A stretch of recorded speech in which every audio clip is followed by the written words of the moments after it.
Today we're preparing malunggay with caramelized onions omelette. Itong malunggay na to, it's so easy to grow.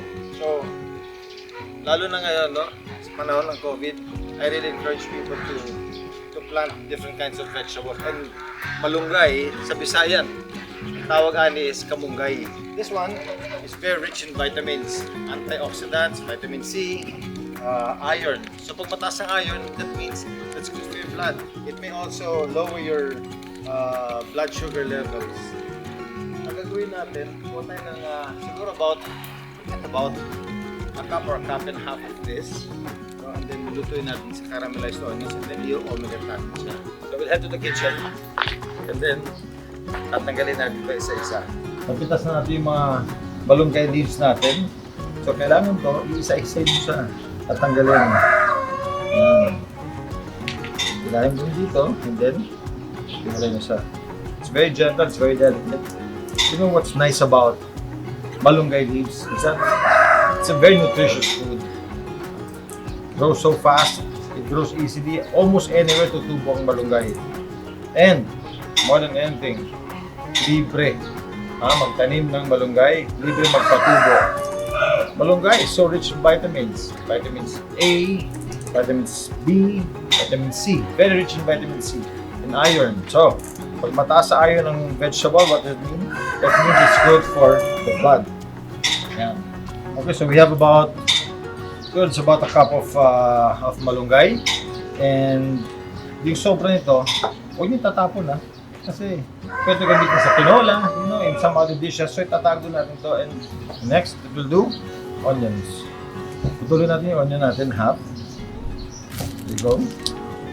And then, take out the head part.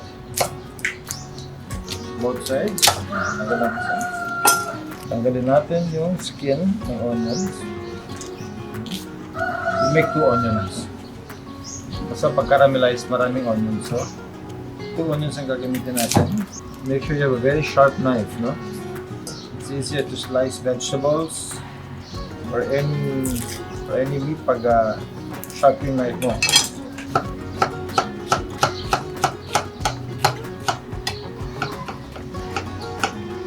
Okay. Next, we'll heat our pan. Put in medium heat. Put some oil. Okay, good. So, pag mainit na siya, lalagyan natin ito. In the meantime, we break 4 eggs. Para gamitin natin para sa omelette natin 4 eggs. One. Ay! 2. 4 eggs. Wow! Palambot na siya lang eggs ngayon. Yan, medyo mainit na siya. Pili na onions. Oh, nice. Very nice. So, while we're caramelizing our onions, i-beat na natin itong itlog natin. Huwag na lang pagka-yellow ng egg, oh. There you go. Let's clean our table. Kailangan malinis lagi yung lutuan. Always nice to use ang chopping board. Oh, yan na. Magba-brown na siya. Very nice. Beautiful. Put more oil. So while we're browning the onions, tugasan lang natin ng konti yung kamunggay leaves natin.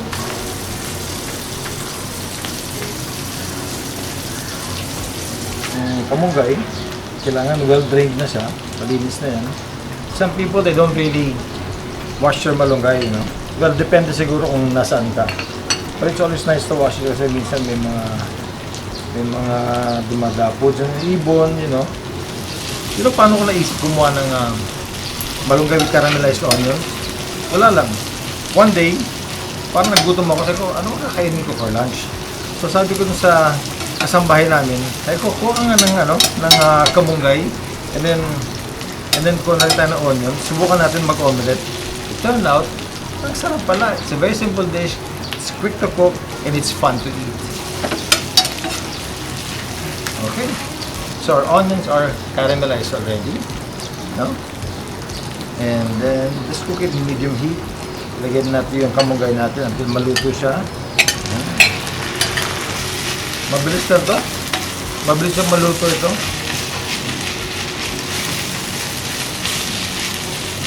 We put some pepper.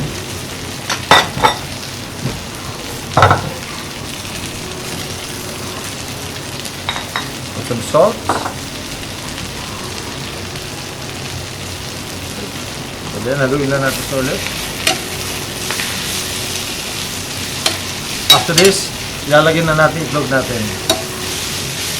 And then, caramelize na siya.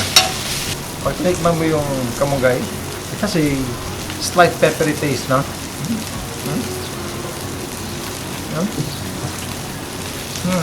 Parang may konting anghang siya.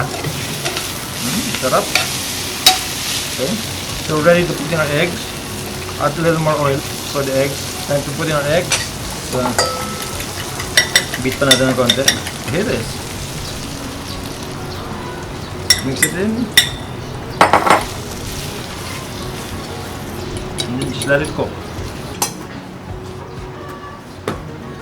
So, what we'll do, pag luto na yung other side na, babalik natin yung omelette. So, what do we do? Lagyan natin po yung plato. And then, turn it over. Yeah! There you go. Oh, look at that. Ganda ng color niya. Okay. And just slide it back. So let the other side of the omelette cook. And after that, luto na tayo. Our omelette's cooked. Let's turn it off. And then, lipat na natin sa plate. Easy as this. Then masarap to. Lagyan natin ng konting lemon juice. Some lemon juice.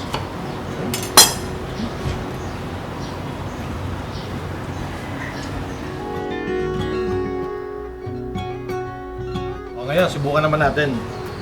Tanda kasi mainit.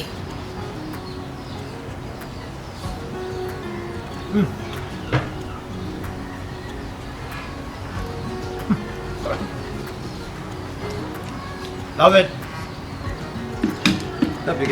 You can bite the texture of the onion, and then yung kamunggay, you know, it's a very nutritious vegetable. Of course, plus the egg. Stop.